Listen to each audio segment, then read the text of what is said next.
welcome back to the Toxin podcast. I have the most amazing guest today. His name is Brian Richards, and he is the founder and inventor of SaunaSpace red light bulbs. And if you're on YouTube, you can see I've got my SaunaSpace light going on right now. And if you've been following my light therapy, light bath, light healing journey over on Instagram, then this is going to be an episode that you don't want to miss. Let's dive in.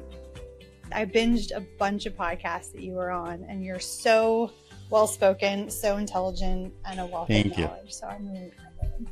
What got you into light? I mean, you've owned SaunaSpace for a long time. You invented the bulbs years and years and years before this was cool, before light therapy, red light therapy, infrared saunas was cool. What made you get into that? Oh, I was looking for a solution for my own issues. I had insomnia and acne on my back, and it's just kind of low energy. It's kind of lethargic. And I'm still young, but I was very young. I was right out of college. And I talked to my mom. My mom's a general practitioner. She still practices in Missouri, actually. She's always been very natural. She was prescribing vitamins in the 80s in Montana, where I grew up. Oh my God. And interestingly, my dad is now retired, but was a radiologist. So I actually saw two completely different approaches to health growing up. And I started to respect what my mom was doing much later. Once I grew up, it was cash only, and it was a more humble business, but she was achieving a lot more success. I said, "Mom, what do you think I should do?" She just said, "Oh, Brian, you're probably just toxic. You probably just need to detox, and you should get a sauna." And in my research about sauna, which is amazing, for really everything, yeah, I found Dr. Kellogg's work. So it's a book called Light Therapeutics. And in it, he describes how in like 1900, so like 120 years ago, almost 130 years ago now, he tested what he called the incandescent electric light bath. So he invented a sauna powered by incandescent light bulbs. And he tested it on 50,000 patients. So he logged hundreds of thousands of sessions, and not well known book, but he published this book in 1910 and talked about how he was able to heal almost every chronic illness his patients were experiencing, and including also non-chronic illnesses like snake bites and other trauma sort of conditions. And I was really blown away by this and the concept, and I didn't see an electric light bath, and I'm a tinkerer type of person. I've always been kind of a tinkerer. So I built my own. Yeah. And I used it right before bed, and I slept really well. And it was the first time in a while that I slept, and I just woke up just refreshed. And so I feel like my insomnia was gone, like literally in one session. And that was intriguing because I wasn't doing anything.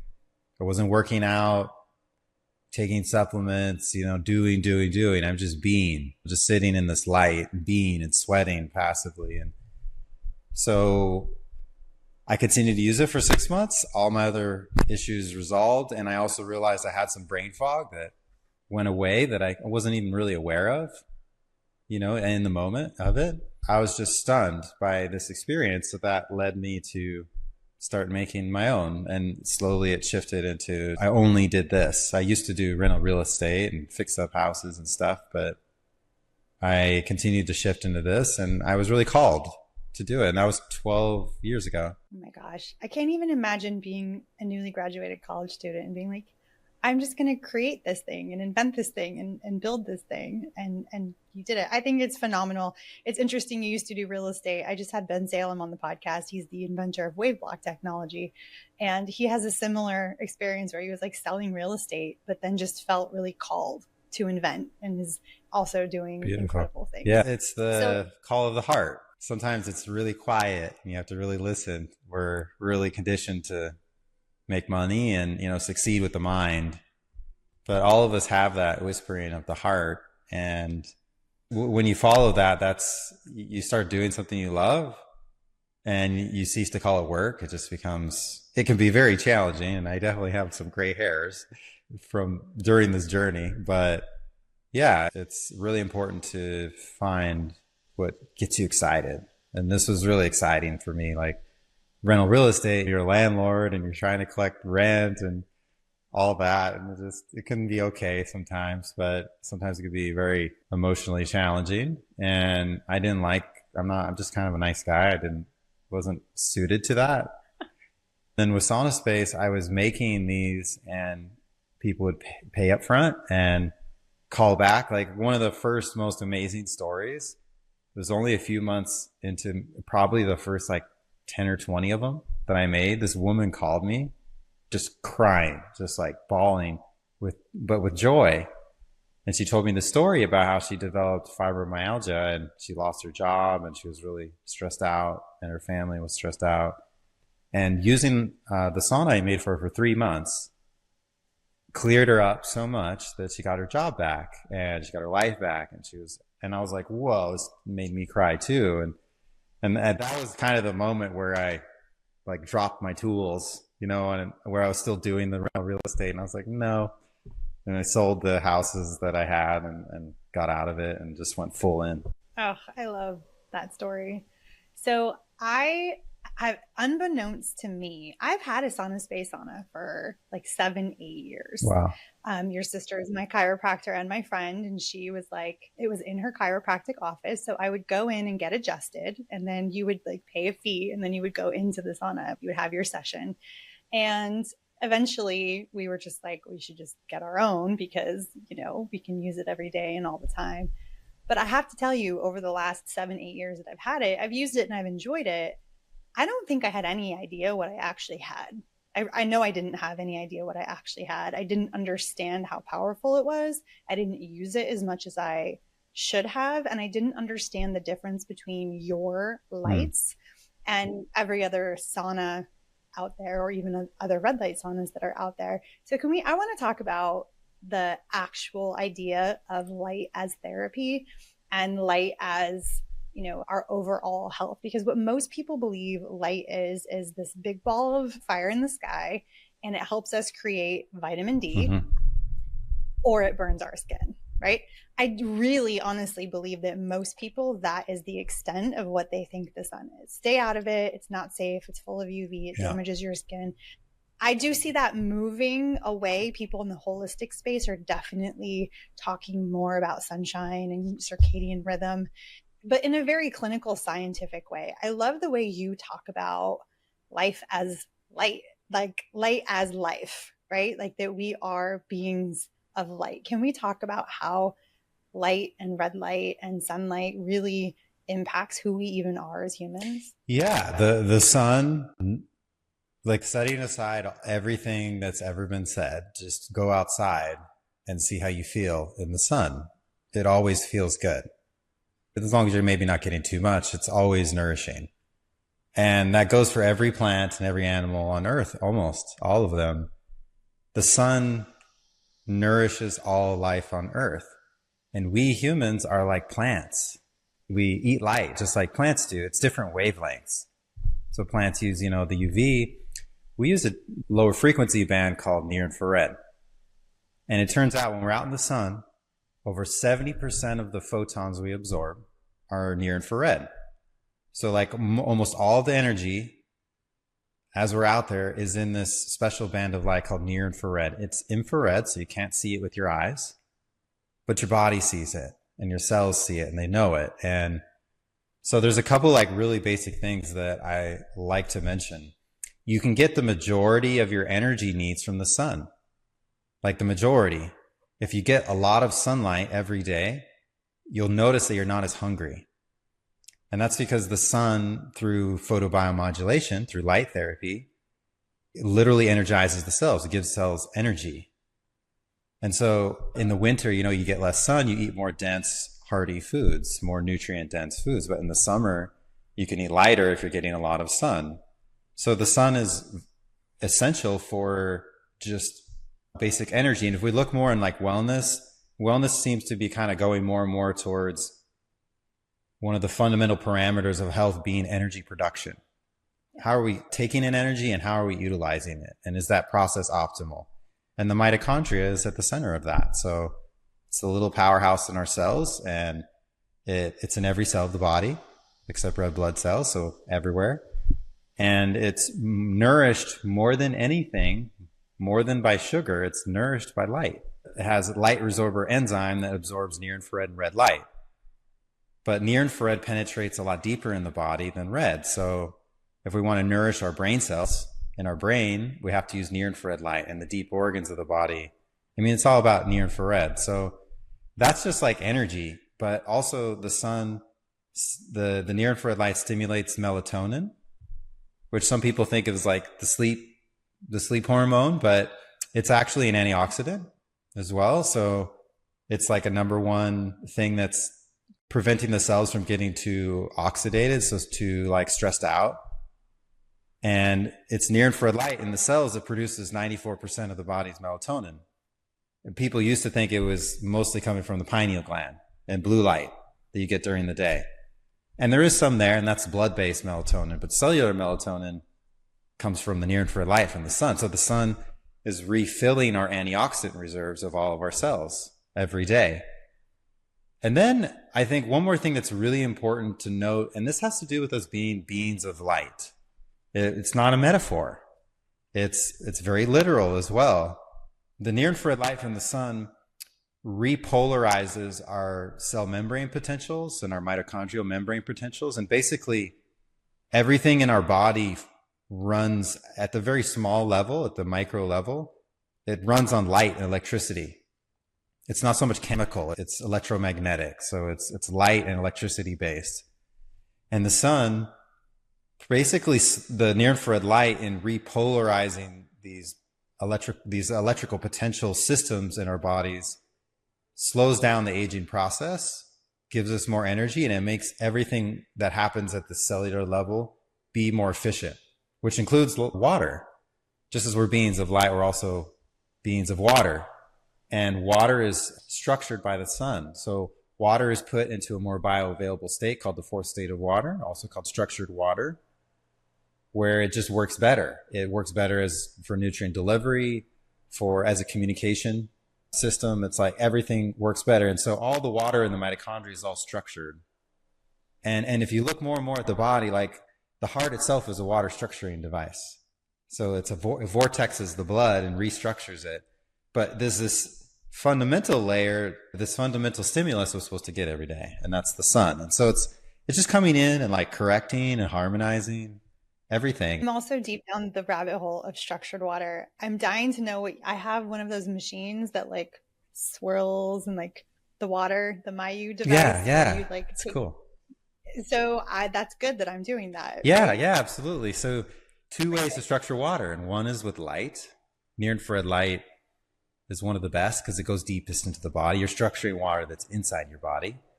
But yes, ancestrally, all the water we consumed in nature was also structured. And the other way to structure water is by vortexing it. So when the water goes through under the ground, through the springs, and goes through waterfalls and rivers, it gets mixed up. And structured water is when the charges are aligned instead of like randomly distributed, because water is a polarized molecule. And so that you can vortex it in the little Mayu thing. You can also use crystals. And you can also speak into water. There's the Masaru Mamoto, I think his name is, the studies he did, where you speak loving things into water and you freeze it. And the crystalline structure is very beautiful. And then the opposite occurs if you say mean things to water. So we can structure water in different ways. And basically all the water we consume, even the water we bathe in, ideally would be structured. So there are devices that you put into your plumbing system that basically run water through crystal marbles, and it structures it to where it comes out of this faucet structure. We're recreating what it exists in terms of water in nature. And this is way beyond just taking the chemicals out, which is also important to make the water clean and non-toxic. But then it needs to also be like, from a physics perspective, it needs to be put in a natural state. I love that you said that we're just trying to mimic nature, because I talk a lot about, so I have used red light therapy in the LED perspective, like a high quality LED device in a very clinical way, like on my thyroid, because I have hypothyroidism and Hashimoto's. And so I clinically have been using LED in very targeted ways. But I always have said to people for years, all of these biohacking devices, I mean, all of them, I can't think of one single one that wouldn't fall into this category, is us as humans, as modern humans living in a modern society indoors where we're not outside in the sun and we're not sleeping on the ground by, an open fire flame. We're trying to recreate that environment to fit our modern life. Most people aren't going to go live outdoors and go back to hunting and gathering and avoid our indoor synthetic environment. That's something that's just not realistic for most people. Yeah. So what do? I think you can, I don't like the word biohacker so much anymore. I like to call it bioharmonizing. So we want to make the indoor environment mimic the outdoor environment as much as possible. And we just talked about water, and then light. Light becomes so important. And nowadays, all the indoor lighting is usually LED or fluorescent. So lots of toxic blue light, like matrix light. And it's very stressful light that our bodies are not designed to get very much of. In nature, we get it from the sun. We get a little bit of blue light, but we get a lot more near infrared that does all those healing, balancing things that really counteracts the effects of ultraviolet and blue light. But with like red light therapy and light therapy in general, you can actually have the best of both worlds with what we do. So you can get a mitochondrial stimulation, which is what you're doing with red light and near infrared light. And you can get it in a natural way with a spectrum that mimics the sun spectrum with what we do with our firelight bulb. It's basically mimicking the sun, but there's no blue or ultraviolet. But the nature and the feeling of the light is very matching that original light. It's optimal light. And that's because it's the full spectrum that stimulates your mitochondria. And it's also the heating wavelengths as well, which also exist in the sun. And we're designed to get all this stuff. It's like if you went to your friend's house and to listen to them play piano, and you got there and you sat down, and then they started playing one note. And there's the whole rest of this octave. And you're sitting there and you're like, is there more? Like, I feel like there should be more. Your cells are saying the same thing. There should be more light. And light in its natural form, where you get the full octave, you get all of the notes, is with incandescent broad spectrum light, where LED light is one note. It's one frequency, it's one wavelength, and like a high power level. So they both produce a mitochondrial response, but the feeling of LEDs, like you said, is a very clinical feeling, and you just use them for a little bit of time. Whereas the firelight, whether it's in our saunas or in our portable glow lights, it feels like a campfire. It does. And for those of you watching on YouTube right now, I have like this red glow going on because I have my glow light sitting here. I want to talk about how this full spectrum light can cancel out the blue light that's happening indoors, because that's something is a change that I have made recently, where I really don't have any overhead light on, but I live with other people who don't appreciate that. So they will flip on these overhead lights, and one day I will replace all of them. But for right now, what I do is I have this glow light in a room with me, and I keep it on, and I kind of like put it up so that it takes the glow and like the whole room glows. And maybe it's all in my head, but number one, I'm really sensitive to light in general. I get headaches, I get migraines. I can spot flicker a mile away, not with my eyes, but like my body. I'm just very in tune to how my body feels. I'm very sensitive to EMF in general. And I feel so much better. Like right now I have a horrible blue LED light on my face only because we're doing this interview. But somehow having this red spectrum light on me, it just feels different. So if you have the glow or the hearth next to you, you can measure with a spectrometer. And we show this like on our Instagram, maybe a little bit back a ways. But you can measure the blue light that comes from LEDs, and you get from an LED, you have a spike of blue that's very pronounced. And when you bring in the firelight spectrum, you can measure how it completely cancels it out. The spike, disappears. And there's like almost no measurable blue light. And there's also no flickering either. So LEDs, like our screens and stuff, they flicker because of the alternating current. So it's pulsing light that also we don't have in nature.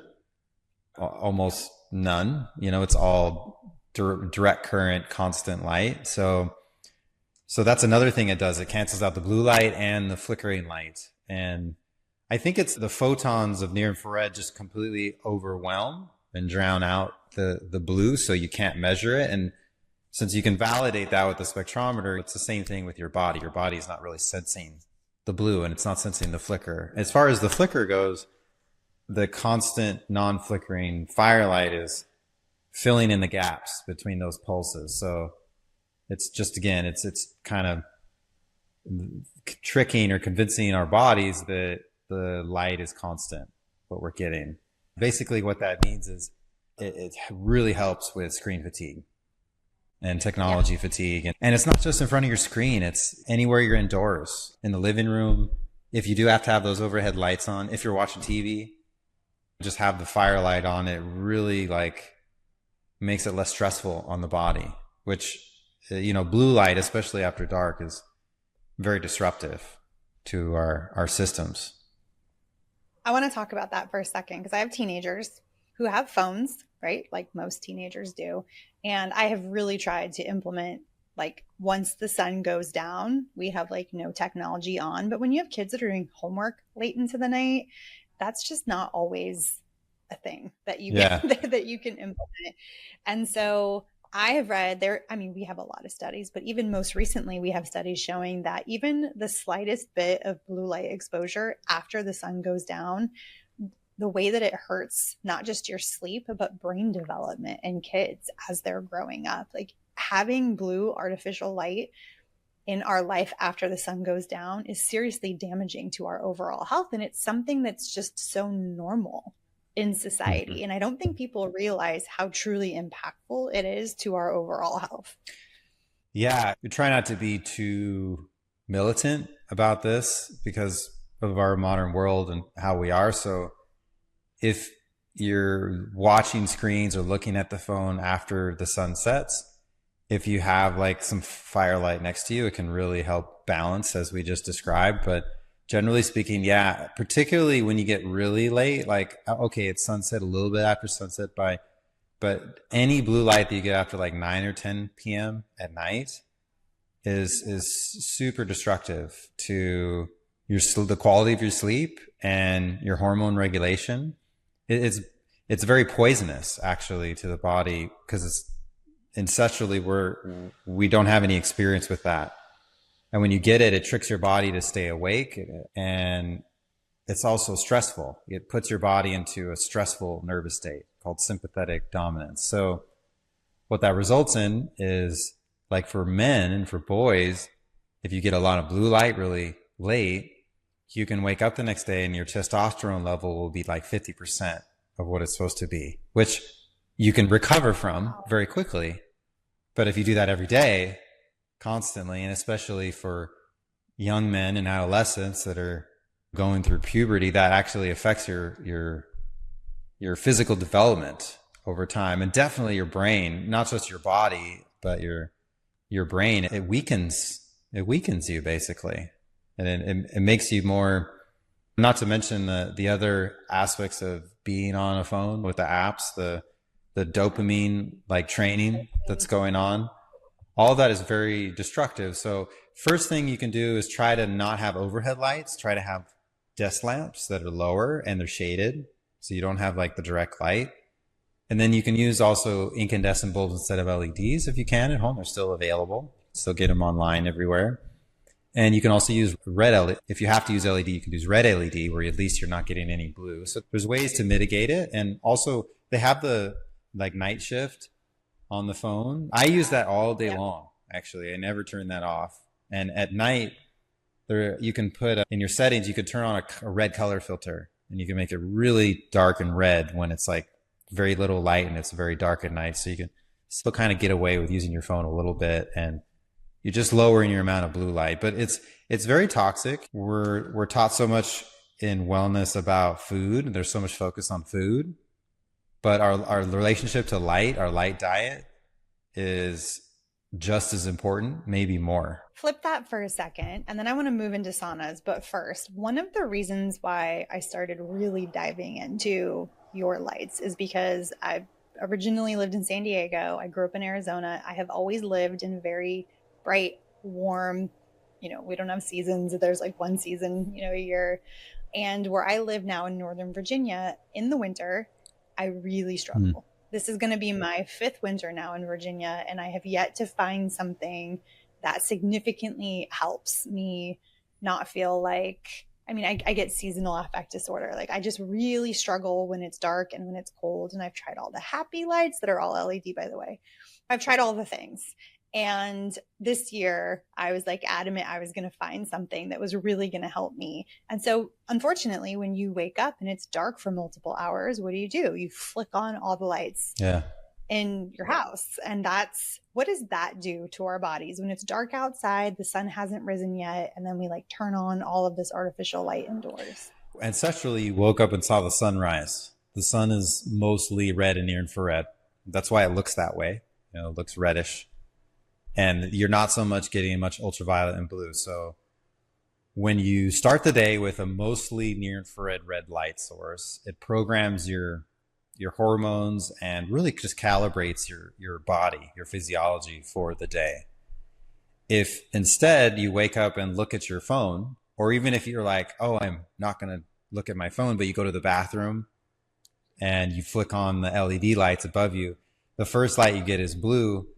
That puts your brain right into like a beta brainwave state, let's get stuff done state, and it messes with your hormonal response basically throughout the day. So it messes with your energy levels and your body's ability to respond to stress and so many other things. It's just like this shock in the morning that has a detrimental effect of weakening you in all ways, like mentally, physically, emotionally, like for the rest of the day. So what's cool is if you're in a place where you can't get access to sunlight and it's all LEDs everywhere, you can take our little glow light and just for 2 minutes, and you shine that in your face and you'll mimic the sunrise, and your body thinks like it's getting what it's supposed to. And then you can go into your LED day and it's a lot better. But yeah, it's very important. Just like after dark, no blue light. When we start out in the morning, the first thing should be near infrared light. My whole household now just gets ready in the kitchen. I take this glow light and I set it in the middle of our kitchen and I turn it on, and that we all just get ready because my kids are getting ready for school before the sun even comes up. We're leaving as the sun's rising. I've been spending a lot of time outside on my way back, like watching the sunrise, going out on my paddleboard.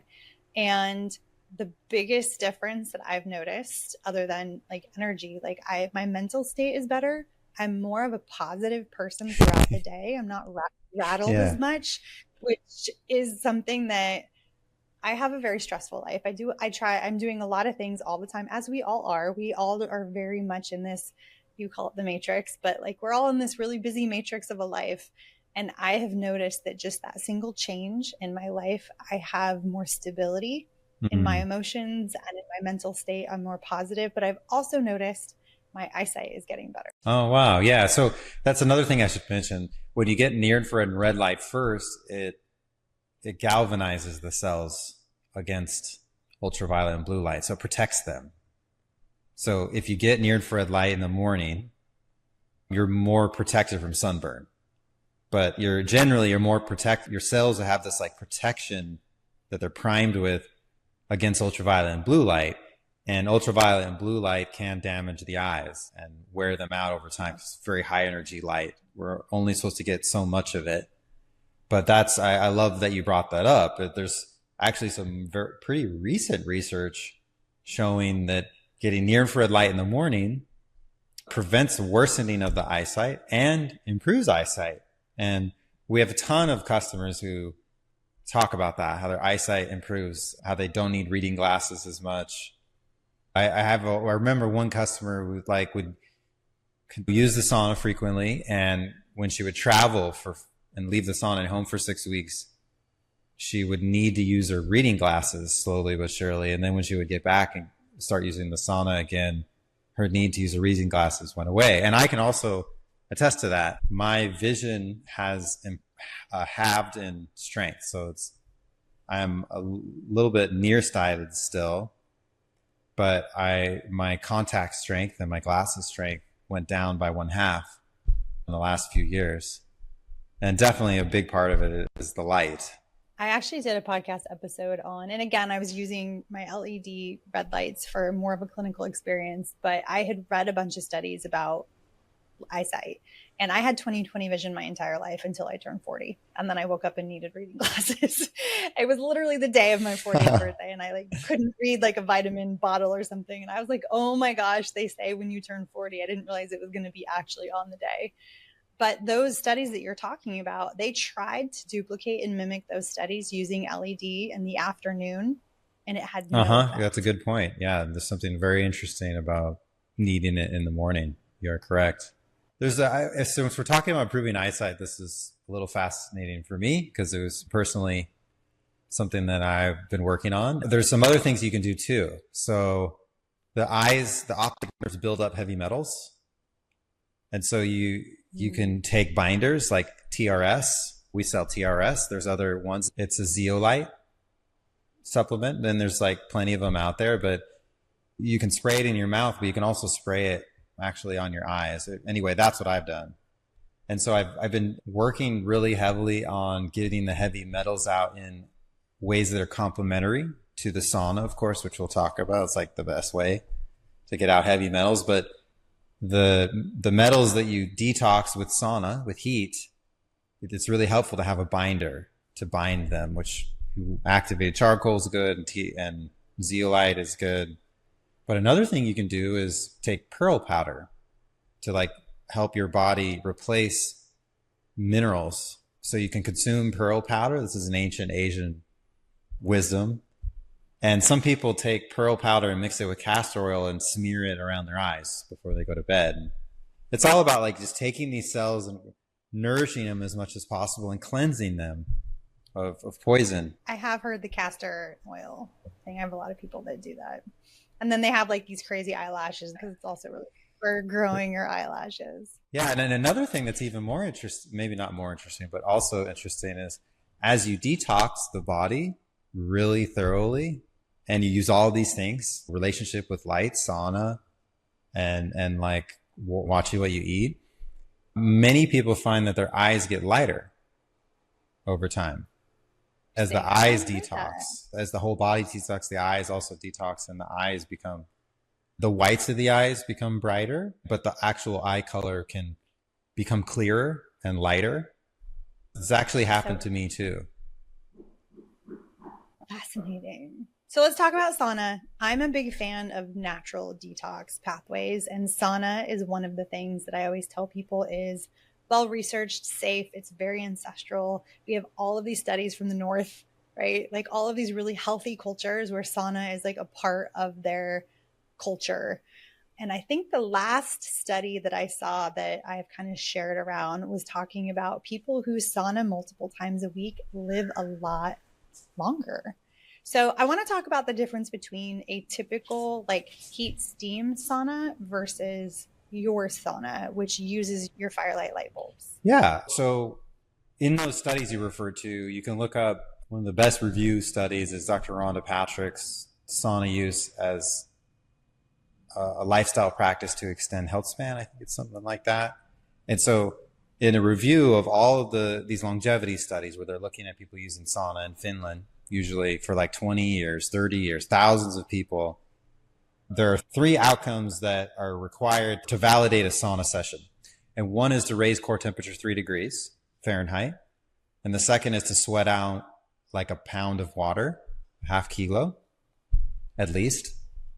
And the third is to reach a subjective state of exhaustion. So that's, of course, more subjective, but the first 2 are very measurable and easy to achieve. And so what they noted in that study is that it doesn't matter what the heat source is. all that matters is the physiological outcome in the body. So yes, you can do it with Finnish sauna. You can also do it by wearing these like sauna suits. They actually used to have these in the 60s. You could buy like a sauna suit. It's like this foil, goofy looking bag. But there's some interesting like cardiovascular outcomes using sauna suits. So all that to say that what matters is not how hot the sauna is or what the heat source is, but what is the response in the body. So with that context, Finnish saunas and far infrared saunas, which are most infrared saunas out there, they heat up the air and then the air heats you up from the outside in. And that's why you have to preheat them. You want the air to be really hot and toasty. So you preheat it for a while and then you get in and you wait 45 minutes or an hour and you get that sweat response, your core temperature increases, all good. With SaunaSpace, the heat source is radiant light. So it's very different. And this is kind of confusing for some people because they think, oh, red light comes from LEDs and there's no heat. And saunas are using the air to heat you. So SaunaSpace, it's confusing. You know, what is going on here? Well, it's heating you just the way the sun does. If you get out in the sun, you feel like that warmth inside of you. And it's because there's near infrared light. That's most of the firelight experience, most of the sun's experience. It goes into your body and some of it hits your mitochondria and is absorbed and creates a light therapy effect. And then some of it is absorbed by the water inside your body and it heats up the water. So it's called radiant heating. So we're using light to heat the body, not really the air. So with SaunaSpace saunas, you don't preheat it. You just get inside, you're naked, and the light immediately heats your core. Those outcomes of raising core temperature and sweating are achieved a lot faster, like really fast. With our classic sauna, it's like 30 minutes or so. With our newer super sauna, which has more bulbs, the sessions are only like 12 to 15 minutes and no preheating. So it's extremely efficient, extremely fast. And it's also interesting and maybe confusing for people because it doesn't require the air to be really hot. The air's not like 180 degrees. It's warm. It's comfortable inside. It'll get up to 120, 130 degrees, but you'll really sweat. You have this really strong sweat response. And that's the difference. We're using light, particularly near infrared light, to heat the body, and traditional saunas, infrared saunas, use air to heat the body. Well, and I always feel like I'm doing double duty when I'm in there because not only am I sweating, I'm getting all the red light therapy too. I'm getting I'm doing all the things at one time.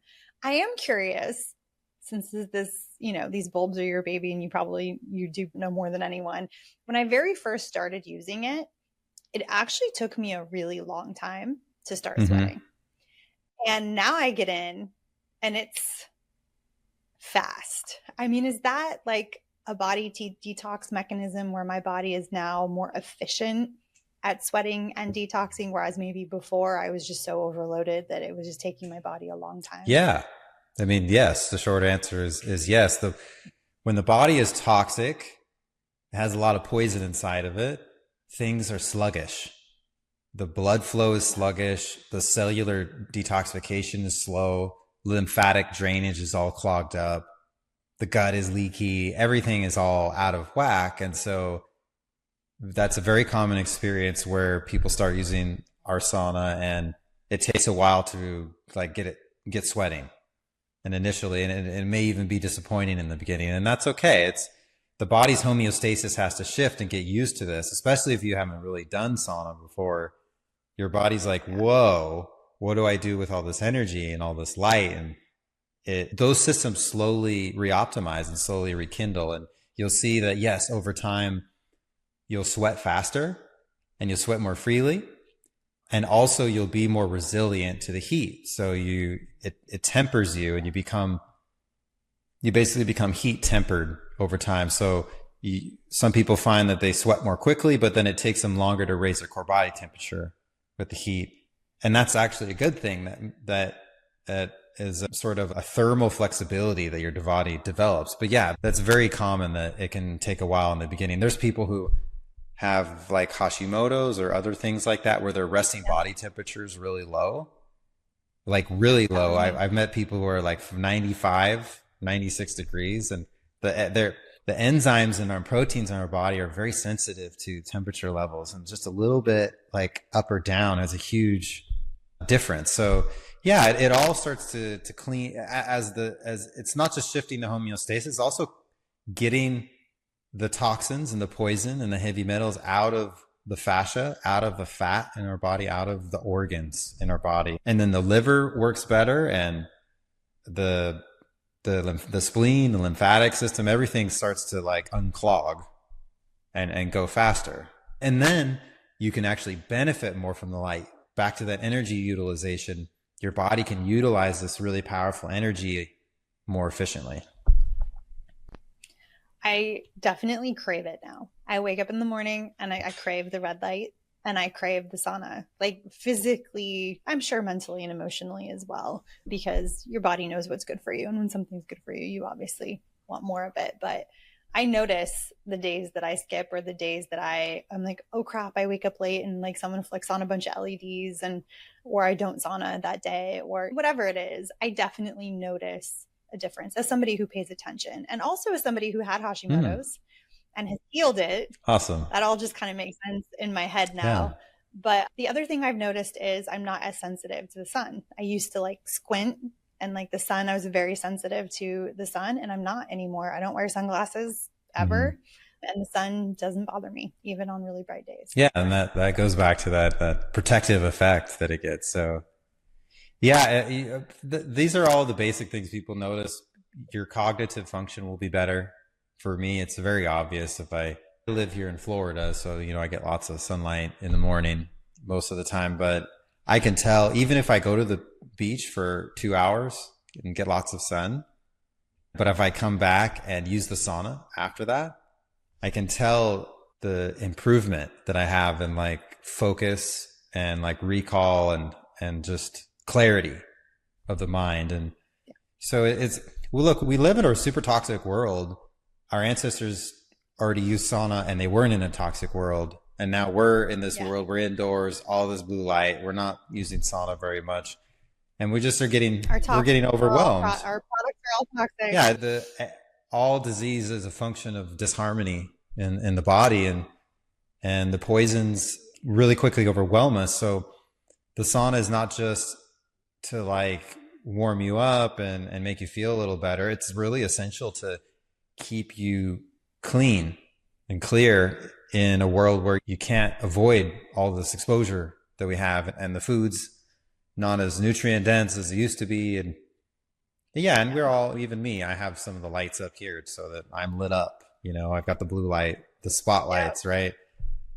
Yeah, when it's your job, it's your job. But yeah, our body can recover really quickly, and its fundamental nutrient is light, more than food. Yeah. So before we kind of wrap things up, I do want to touch on EMF, because one of the things I love about your products, your sauna, your bulbs, is your EMF shielding technology. Also the fact that your sauna, everything that you make is like organic materials. EMF shielding is something that I think is really important to talk about. It's another part of our toxic world. It's most of the EMF we have nowadays is microwave, it's cell phone, and Wi-Fi and Bluetooth. Yeah, there's a lot of that, but the biggest amount of wattage is cell phones, which are everywhere. And it doesn't matter if you have a cell phone on you or not. That makes it worse. But if you can answer a cell phone in your home, that's because the tower signal is beaming like all the way into your home. And now the new Wi-Fi's are also like really maxed out. So all of this stresses your body out. Your body doesn't have any biological ancestral experience with it. It interprets it as a stress, but it's almost like confusing because your body can't see where's the stress coming from. And humans are not supposed to be in a state of constant stress. In the ancestral environment, we only had intermittent stress, whether it was environmental or it was like a big lion that was chasing us or whatever. There would always be a time where it would go away and then you would relax. EMFs are stress on our body 24 hours a day. And there absolutely is a biological connection because of that what I mentioned before, that we're electrical beings. We have like voltage gates, for example, that let things in and out of the cells. And the blood-brain barrier is has a voltage gate so it's open and closed with electricity, with electric fields. And the cell phone signal is an electric field in the air, so that when it hits your body, it basically causes a lot of oxidative stress. It causes calcium to flood into your cells, and your cells are like, what do I do with all this? And you get too many superoxides that are produced, and it all results in DNA damage, just like X-rays do. It's just kind of a little bit slower. And so when we look at the research, we see that the number one or the primary associations in the scientific literature between having a cell phone here and disease are, guess what? Brain cancer and throat cancer. And so it's a problem. It's just gotten worse and worse and worse, right? There's like billions and billions of times, 100 billion or more times more EMF than there was 100 years ago. And I didn't realize this in the beginning, but as I worked through the years and I met Brian Hoyer of Shielded Healing and kind of raised my awareness on the EMF shielding, the concept, I was like, whoa, this is not something that should be in the sauna experience. This needs to be designed out. So we use EMF shielding technology in every aspect of our light panels and also in our saunas. The light panels are fully electrically and magnetically shielded, so we're not bringing any EMFs into the situation from SaunaSpace anyway. But then with the sauna, it's like, well, what can we do to protect the person from the EMFs that are already in their home? And we first came out with a grounding mat, which is cool. That gives you also grounding, earthing effects, which basically infuses your body with electrons and relaxes your nervous system and recalibrates you. And it's amazing. But it also acts as this barrier that protects you from the electric fields from electricity, which is another source of EMFs. So after we designed the grounding mat, which is a standard in all of our saunas now, we developed various generations. Now it's like the third or fourth generation of our silver lining. And the silver lining is basically a layer that goes all the way around the sauna. It's in the curtain too. And it's made of 35% silver and organic cotton. So it's a really cool product we developed. The original ones were not that way. I was just using some third-party fabric, but that's another thing that we kind of figured out how to do on our own. We got it tested for 5G. It tests really well. And it's also grounded, just like the grounding mat. So it creates what's called a Faraday cage. So it's this box that protects you from all the Wi-Fi and Bluetooth and cell phone, as long as you don't bring any transmitters inside. So if you want to listen to some music or some healing frequencies, you got to turn your phone on full airplane mode. So Bluetooth and Wi-Fi have to be totally crossed out and off. And you get inside and you're in this environment that your body really craves. It's very quiet to your senses. It's very relaxing. It's an optional upgrade, but it's this really awesome upgrade because it creates this maximally parasympathetic environment. There's no track lighting. There's no blue light. It's very quiet in there sound wise. And then your cells are like, wow, I'm getting that stress that I'm normally getting 24 hours a day. And it's really wonderful. And what's really interesting also in terms of sauna use is that, and this was understood actually for about 25 years or 20 years, is that sauna reverses the oxidative stress effects of EMF exposure. The production of what's called peroxynitrite. That's what damages your DNA. So sauna increases tetrahydrobiopterin, and it basically reverses that damage. So when you're getting in the sauna, you're getting also an EMF detox. And when you can do that in a protected sauna where everything's shielded like what we do, it's just, you're creating a therapy that's a lot more layers than just light therapy and sauna therapy. It's grounding therapy. It's sensory deprivation. And the body goes into like this maximum healing mode.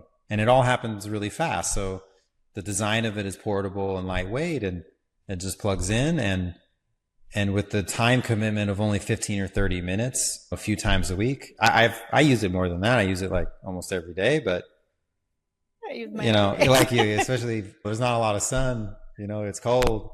It's amazing every day, but it's a very minimal time commitment to get so much benefit It's really a game changer. Yeah, I fully agree. I can't believe I'm even saying this, but I'm like kind of looking forward to it being a little dark and cold just so I can like enjoy my warm lights all over. And I also had the thought that you have a hearth, right? Where you have the sauna lights, but it's not like in an actual Yeah. sauna. And there's a lot of people that have fireplaces, and fire ancestrally is good for us, but a fireplace in the house where you're, all the chemicals that you're inhaling, the gas fireplaces. And I'm like, I'm just going to put that like hearth, those lights like on a wall in my house. And that's going to be my fireplace. Yeah. Like, A lot of people do that now. It's the hearth is, you can put it on our pedestal or you could put it on something else, and you have it in the living room and it's a fireplace without the smoke. It's more therapeutic. It's more bright and more near infrared. And like, yeah, I have one of those in my bedroom, and lots of people now, you have it in the living room. So you get home and instead of turning on the TV, you turn on the hearth, and then everybody just like snuggles up next to that. And there's, it helps people relax, and it naturally helps you it's conducive to connection. So when you're in front of that, people just open up like flowers, and they want to talk to each other instead of like zoning out, brain drain, TV stuff. So yeah, it's very popular and you can do that on a smaller scale with the glow, which is what most people do. But the hearth, it really is cool. It creates a fireplace that's modern, smoke free. Yeah, I didn't think about gas fireplaces, but yeah, if your ventilation is not right, it's a completely clean, non-toxic fireplace option that is 100% therapeutic. I mean, that's amazing. Start installing them in everyone's house. I love this. I'm so grateful you came on. I'd love to have you back. I'm really excited at the thought of coming back on the podcast like next spring, after I've had like a whole winter where I have the support of this amazing full spectrum light and sunlight, and seeing like how that makes a difference in myself throughout the winter. And I wish I could articulate better. People really want like, well, what does it do for you? The black and the white, what did it solve? What did it cure? What did it do? And I have such a hard time explaining to people that something as simple as having this glow light on all morning and then at night without LEDs and sauning every day, I just feel like a different person. I feel happier. I feel clearer. I feel less need to be stimulated by things. I used to go out and paddleboard and listen to podcasts. Now I do it in silence, which Whoa. I would have told you before was like really uncomfortable to be in silence. And now I crave it. Now I want more silence, which is something that is like against what I've been and what my nature has been most of my life. And so for me, it feels very life-changing, but I know that it's not a black and white thing. But hopefully people will hear this interview. They will start with the glow light, start with the single bulb. I start there, see how it improves your life, your day, your cognitive function, the way that your body operates, your hormones, your sleep. Just use that in the morning before the sun comes up. Because I know there's a lot of nurses, there's a lot of people who work the night shift, there's a lot of people who are exposed to that blue light, and there's not a lot they can do about it. And the glow light is like one thing that they can do to improve their environment. Yeah, I mean, everybody wants to know, like, is this going to take care of my X, Y, Z? And yeah, the answer is yeah, but I would say high level, if you were trying to describe what it does to everyone, it helps you remember and reminds you how to be more of yourself. So you can be more authentically yourself, and the light just helps you like remember what you've forgotten. That like when I hear you like able to go and paddleboard and not have to listen, not have to have a mind stimulus, that's where you've dropped down a little bit out of your mind and into your heart, and you've somehow approached a more authentic version of yourself where you're just more okay. You're happy to just be. And when you have lots of poison inside you and toxins inside you, they're things that don't belong. They're foreign things. So it's hard to be your highest and best self when you have all this stuff that's not you. inside of you. For everybody, yeah, it's like, it's not just about treating something or healing something. It's about being in your highest, most vibrant expression. And it's hard to describe, but it's what we all crave. It's what we all want.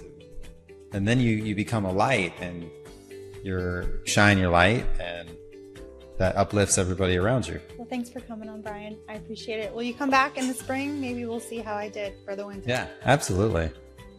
Yeah, enjoy using it. I really appreciate you having me today. Thank you, Wendy.